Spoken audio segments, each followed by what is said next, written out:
नमस्कार दोस्तों। सीए तो आपने सुना ही होगा, यानी नागरिक संशोधन अधिनियम।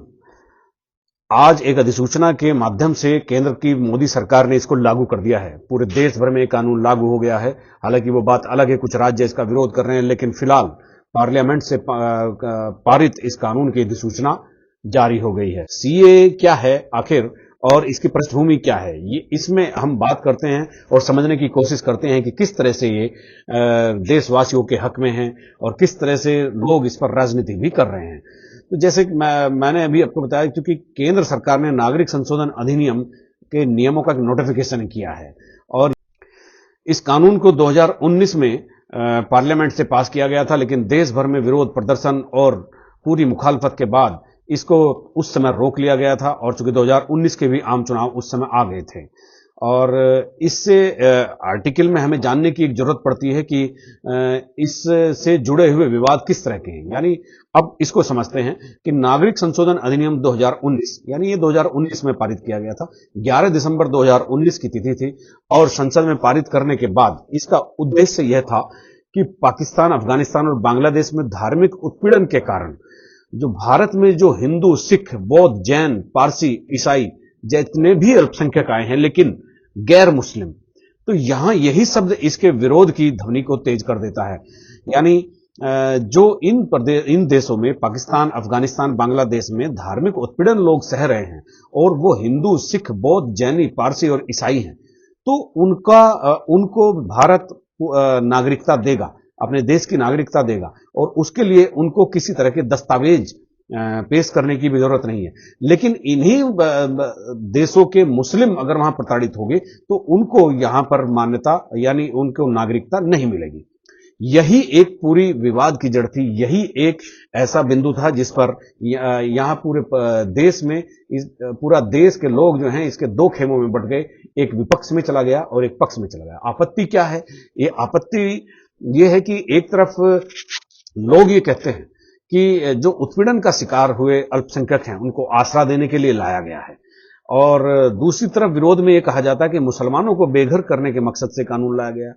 जब 2019 में इस कानून पर लोकसभा में बहस भी चल रही थी, तो उस समय भी एआईएम के चीफ असुद्दीन ओवैसी ने आरोप लगाया था कि कानून का इरादा मुस्लिमों को बेघर करना है। लेकिन सीएए को एनआरसी से जोड़कर देखे जाने से एक समस्या खड़ी हो गई। कहा जाता है कि अगर मुसलमान एनआरसी के दौरान अपने नागरिकता से जुड़े दस्तावेज दिखाने में नाकामयाब होता है तो उसे मुश्किल का सामना करना पड़ सकता है। तो इसके जवाब में उस समय भी गृह मंत्री अमित शाह ने एक इंटरव्यू में कहा था कि सीएए को एनआरसी से जोड़कर बिल्कुल ना देखा जाए और किसी भी भारतीय की नागरिकता नहीं जाने वाली है। यानी ये एक ऐसा प्रश्न खड़ा हो गया था कि इसको किससे जोड़कर देखा जाए और किससे जोड़कर नहीं देखा जाए, इसका क्या रिपरकशन होगा, क्या फायदा होगा, किसको क्या नुकसान होगा। अब जिक्र आता है एनपीआर का, जिसे एनआरसी की पहली स्टेप माना जाता है और माना जाता है कि एनपीआर होने के दौरान सरकारी कर्मचारी हर घर में जाएंगे और हर शख्स का डाटा जमा करेंगे और इसके आधार पर एक लिस्ट तैयार होगी और उस लिस्ट में जो भी डाउटफुल सिटीजन होगा उनके नाम लिखे जाएंगे और इन नागरिकों से कहा जाएगा कि वह नागरिकता को प्रमाणित करें, और प्रमाणित नहीं कर सकते तो जहां से वो आए हैं वो वहीं लौट जाएं।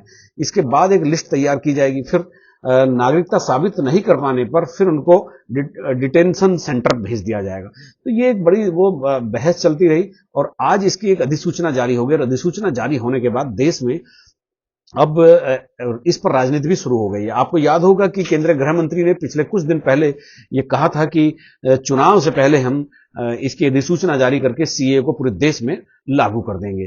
तो ये एक विरोध की बात भी है। विरोध की बात कहां है? जहां भाजपा शासित राज्य नहीं है, जो गैर भाजपा शासित राज्य है, जैसे ममता बनर्जी है, उन्होंने बिल्कुल स्पष्ट कर दिया है कि वह किसी भी कीमत पर बंगाल में सीए को लागू नहीं करेंगी। अब फिर यहां पर एक और राज्य और केंद्र के बीच एक टकराव की स्थिति पैदा होगी।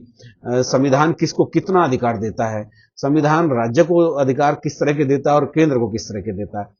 तो अगर बंगाल इसको लागू नहीं करेगा तो फिर केंद्र सरकार के पास ऐसी कौन सी पावर होगी कि उसको लागू कराया जाए। तो ये एक सारी चीजें चल रही है और जो मुस्लिम उलेमा है वो इसको सिर्फ हिंदुओं, सिखों और बौद्ध, जैनी, पारसी और ईसाई भारतीय अल्पसंख्यकों के लिए ही होने का इसमें प्रावधान करने का दावा कर रहे हैं। यहीं से एक लड़ाई एक शुरू हो जा रही है और उस लड़ाई में देखा जा रहा है कि किस तरह से सीएए को लागू करना है। हालांकि नोटिफिकेशन जारी हो गया है। नोटिफिकेशन जारी होने के बाद अब कम से कम ये आप नहीं कह सकते कि भाजपा की मंशा ठीक नहीं थी, उन्होंने लागू नहीं किया। लागू तो कर दिया है, लेकिन इसका ग्रास रूट तक क्रियान्वयन चुनाव के बाद ही संभव हो पाएगा। अब स्थिति यह है कि सीए की अधिसूचना जारी होने के बाद तत्काल पूरे देश में एक राजनीति शुरू हो गई है और उस राजनीति के तौर पर उस राजनीति को पूरी तरह से सीए पर हुई राजनीति को पूरी तरह से चुनाव से जोड़ लिया गया है। चैनल और जितने भी इलेक्ट्रॉनिक मीडिया के माध्यम हैं, चाहे वो किसी भी तरह के हों, तो उनको पूरी तरह से वहां पर एक दोनों तरह के विचारक बैठ गए हैं, इसके पक्ष वाले भी और इसके विपक्ष वाले भी। अब एक और महत्वपूर्ण बात आती है कि कानून तो लागू हो गया है, तो इस पर इसके लिए आवेदन कौन कौन कर सकता है। तो सीएए में ये बात एक बहुत क्लियर कट की गई है कि किसी भी व्यक्ति को खुद नागरिकता सीएए नहीं देगा। सीएए में नागरिकता देने का प्रावधान जो एक छूट दी गई है, तो वो ऐसा नहीं है कि मतलब सीएए उसको प्रदान करेगा। और इसके जरिए एक पात्र व्यक्ति होना चाहिए। आवेदन करने के लिए योग्यता एक अलग से एक पैमाना बनाया गया है और यह कानून उन लोगों पर लागू होगा जो 31 दिसंबर 2014 को या उससे पहले पाकिस्तान, अफगानिस्तान और बांग्लादेश से भारत आए थे। और इसमें प्रवासियों को यह अवधि साबित करनी पड़ेगी कि वे इतने समय भारत में रह चुके हैं। सरकार ने इस कानून को लेकर जो तर्क पार्लियामेंट और उससे बाहर दिए हैं, जो तमाम डिबेट्स हुई हैं, तमाम लोगों के सवालों के जवाब दिए हैं, तो उसमें सीए पर एक अलग अलग जहां पूरे देश में अलग अलग हिस्सों में कुछ लोग इसका विरोध भी कर रहे हैं, वहीं सीए पर सरकार के अपने पूरे तर्क जो हैं पूरे मुकम्मल दिखाई देते हैं। प्लस सीए में मुस्लिमों को शामिल न करने पर जब बवाल हुआ तो गृह मंत्री अमित शाह ने बहुत स्पष्ट किया कि कानून सिर्फ उन शरणार्थियों के लिए है जो पाकिस्तान, बांग्लादेश और अफगानिस्तान में धर्म के नाम पर उत्पीड़न सह रहे थे और भारत में आकर बस गए हैं। और उन्होंने ये भी बताया था कि चूंकि मुस्लिम इन देशों में बहुसंख्यक हैं, जिन 3 देशों का हम जिक्र कर रहे हैं, अफगानिस्तान, बांग्लादेश और पाकिस्तान, वहां पर मुस्लिम अल्पसंख्यक नहीं है। और इसमें कानून में ये स्पष्ट किया गया है कि इन देशों के अल्पसंख्यकों को, तो चूंकि मुस्लिम वहां अल्पसंख्यक नहीं है, तो इसलिए इस कानून में शामिल नहीं किया गया है। और कानून में शामिल नहीं करने की वजह भी यही है कि जो एक बहुसंख्यक समाज होता है तो उसके उत्पीड़न का इस तरह के मामले नहीं आते, वहां बिल्कुल परिदृश्य दूसरी तरह का रहता। फिर भी यदि इन देशों के मुस्लिम भारतीय नागरिकता चाहते हैं तो वो नियम अनुसार आवेदन कर सकते हैं। तो ये दलील गृह मंत्री अमित शाह ने दी थी। और चूंकि अमित शाह पार्लियामेंट में भी और बाहर भी तमाम तरह के एक माध्यम बनते हैं, कभी टीवी चैनल में, कभी जनसभाओं में, कभी जो सम्मेलन होते हैं उनमें, तो गृह मंत्री ने इस बात को कहा है कि चूंकि वो लोग अल्पसंख्यक हैं, इसीलिए उनको यहां पर नागरिकता दी जाएगी, चूंकि उनका वहां उत्पीड़न हो रहा है। अब चूंकि चुनाव से ठीक पहले इसको मास्टर स्ट्रोक भी बता रहे हैं राजनीतिक विश्लेषक, तो ये मास्टर स्ट्रोक इसकी रेंज क्या होगी, ये चुनाव के जब परिणाम आएंगे, जब मतपेटियां खुलेगी, जब मशीनें बाहर वोटों की गिनती शुरू करेगी, तो तब इसका पता चलेगा कि इसकी रेंज कितनी है। लेकिन इसमें कोई दो राय नहीं है कि 2019 के चुनाव से पहले जो कानून पार्लियामेंट में पास हो चुका था, उस वक्त इसको लागू नहीं किया गया। और अब 2019 के बाद अब जब 2024 में लोकसभा चुनाव के मुहाने पर देश खड़ा है, तब इस कानून को लागू किया गया है। तो चूंकि ये तो बिल्कुल नहीं कह सकते हैं कि इससे वोट का फायदा लेने के लिए भाजपा ने नहीं किया है। तो चूंकि कोई भी राजनीतिक दल हो, वो ऐसे फैसले लेता ही है, ऐसे निर्णय लेता ही है ताकि उसके वोटों में बढ़ोतरी हो। तो यहां सभी करते हैं, कांग्रेस भी करती थी, भारतीय जनता पार्टी ने भी किया है।